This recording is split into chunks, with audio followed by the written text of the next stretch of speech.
Nous sommes toujours en direct sur le Centre FM de Radio Campus Angers ainsi que sur le YouTube de l'Université d'Angers, sur la chaîne YouTube. Et c'est maintenant au tour de Guillaume Despinoz de la liste Unie, la droite étudiante, de répondre à nos questions à l'occasion des élections étudiantes de l'Université d'Angers les 30 et 31 janvier prochains. Guillaume Despinoz, bonsoir. Bonsoir Hugo. L'Uni est une organisation universitaire qui regroupe des étudiants qui se réclament de la droite étudiante. Quelle est selon vous la question prioritaire à porter au Conseil d'administration de l'Université d'Angers et à la CFVU?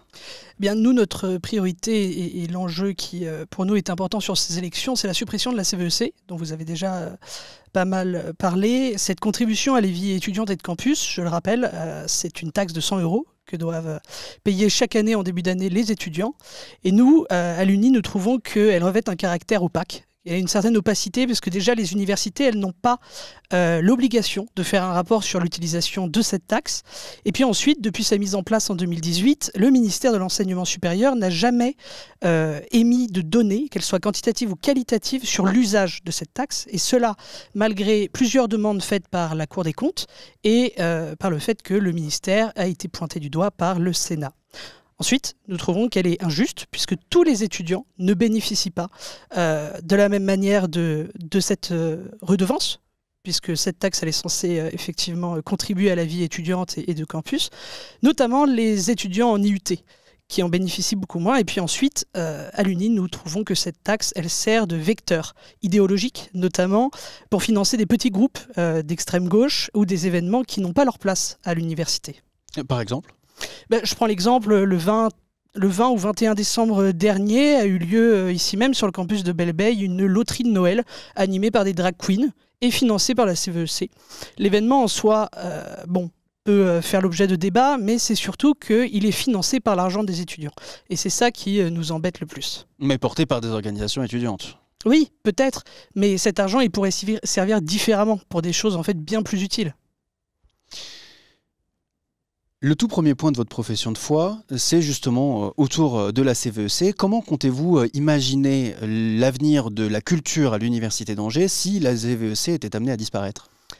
Eh bien, on pense que déjà, effectivement, ce sont pour beaucoup des projets étudiants. Donc, il faudrait penser à des façons de les financer différentes, mais qui ne soient pas en fait payées par l'ensemble des étudiants, mais bien plus par des groupes ou des associations étudiantes, justement. Et peut-être par leurs subventions qu'elles reçoivent, que ce soit du ministère ou de l'État. Au cœur des préoccupations des jeunes, l'écologie et l'environnement. Sur votre profession de foi, il n'en est question nulle part. Que souhaitez-vous mettre en place pour l'Université d'Angers sur ces problématiques de la transition écologique ? Alors c'est vrai que nous n'en avons pas parlé sur notre profession de foi parce que nous trouvons que les moyens qui sont mis en place à l'heure actuelle pour l'écologie au sein de l'Université d'Angers sont tout à fait suffisants. Ce ne sont pas pour vous des axes de progression. Beaucoup d'autres listes parlent de végétaliser les campus, d'amener des espaces de verdure. Pour vous, c'est des choses qui doivent passer après. Il y a d'autres priorités que celle-ci ? Quand on connaît Angers et qu'on sait que Angers est la ville la plus verte de France avec 100 mètres carrés d'espace vert par habitant, je ne suis pas nécessaire que ce soit une bonne chose de mettre encore beaucoup d'argent dans cette végétalisation, alors que quand on voit le campus de Saint-Serge, on a une énorme esplanade de verdure devant. Quand on se retrouve dans le campus de Belle-Beille, on est au sein d'une petite forêt. Nous ne pensons pas que ce soit très utile de réinjecter de l'argent là-dedans. Au cœur de votre profession de foi est également indiqué que vous souhaitez voir disparaître l'écriture inclusive de la communication de l'Université d'Angers. Pourquoi ? Oui, tout à fait, parce que l'écriture inclusive, pour nous, n'est que le remplacement d'une soi-disant discrimination par une autre. J'aurais envie de dire que l'écriture inclusive, ce n'est pas réellement du féminisme, là où pour nous, le féminisme sera davantage de combattre, par exemple, lutter contre ceux qui vont embêter les femmes, j'ai envie de dire, à la sortie des campus, ou faire en sorte que les étudiantes n'aient plus peur, n'aient plus la boule au ventre le soir quand elles rentrent chez elles. Et puis, comme je vous le disais, l'écriture inclusive est un vecteur de nouvelles discriminations, notamment envers les étudiants qui souffrent de dyslexie. Et ça, ce n'est pas l'UNI qui le dit, c'est bien la Fédération française des 10. Et je ne vous parle même pas là des étudiants étrangers pour lesquels cet usage de la langue rajoute une difficulté importante dans leur apprentissage du français. Pour autant, c'est vrai que l'Université d'Angers est très engagée sur les questions liées au genre et que beaucoup de chercheurs et chercheuses de l'Université d'Angers se positionnent en faveur de l'écriture inclusive. Très bien, et c'est leur droit, et nous nous positionnons contre, pour les raisons que je viens d'exprimer. Au cœur de votre programme, la notion de mérite. Est-ce que, selon vous, le mérite est compatible avec l'égalité des chances également présente sur votre profession de foi ? Bah oui, justement, je pense, nous pensons même que ça va de pair. Le mérite, justement, pour l'égalité des chances, c'est... En fait, c'est pouvoir que chacun puisse, avec ses moyens, faire du mieux qu'il le peut. Et c'est pour ça d'ailleurs que l'UNI soutient la création d'une bourse au mérite pour les étudiants assidus en TD et en classe, et puis qui suivent des stages ou qui ont un job étudiant. Ce ne serait pas en rapport avec les notes en tant que telles, puisque nous n'avons pas tous les mêmes capacités, mais bien qu'il faille valider son année. Et ce ne serait pas non plus que pour les étudiants en situation de précarité, mais bien pour tous les étudiants assidus en TD qui suivent des stages ou qui ont un job étudiant. Ceci étant dit, les bourses sont soumises à ce respect de cette présence au cours et au TD. Bien sûr, tout à fait, mais là en fait ce serait une ouverture davantage vers les étudiants issus des classes moyennes, qui sont ceux finalement qui pâtissent le plus du système actuel. Donc mettre l'accent pour aider également les étudiants qui viennent des classes moyennes. C'est pareil, tout ça demanderait énormément d'argent. Comment est-ce que vous imaginez pouvoir financer ces mesures qui permettraient de financer ces bourses au mérite ? Alors ça, ces bourses au mérite, c'est davantage en lien avec les élections Crous dont vous parliez précédemment, qui auront lieu une semaine après nos élections. Le financement, pour le moment, je pense qu'il est tout à fait possible de trouver en fait des financements ailleurs sur justement, comme on en parlait, des événements ou des activités qui sont organisées et qui ne sont peut-être pas nécessaires à côté de la mise en place de ces bourses et surtout d'une réforme nationale des bourses. C'est ça que nous souhaitons. Et allié également avec une bourse pour le sport.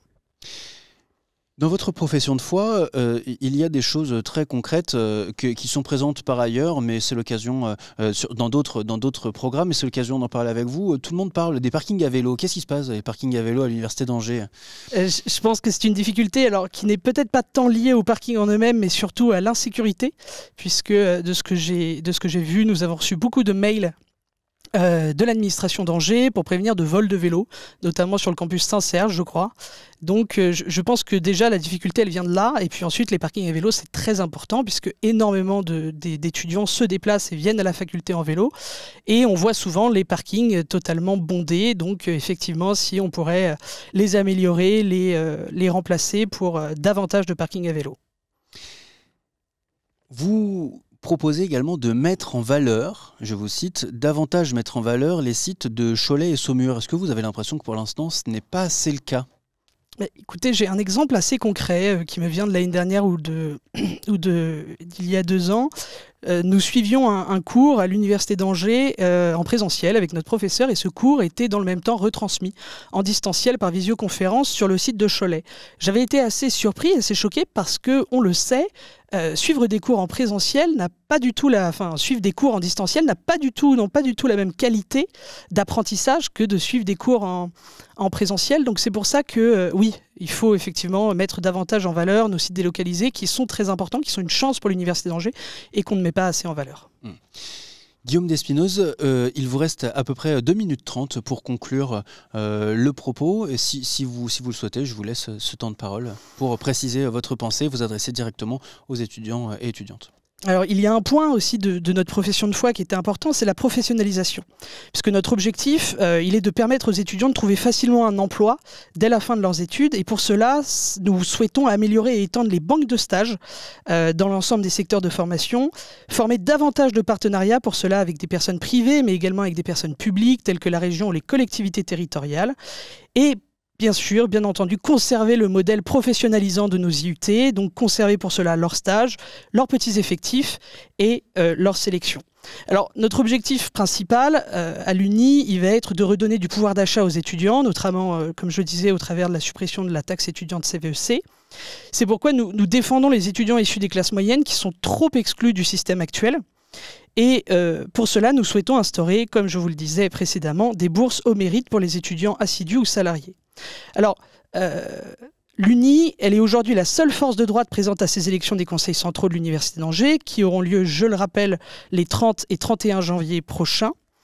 Mais nous sommes également la seule association étudiante qui s'oppose au blocage de nos universités, de nos facultés. Nous prônons ainsi le pluralisme et la fin de la censure mise en place par l'extrême gauche.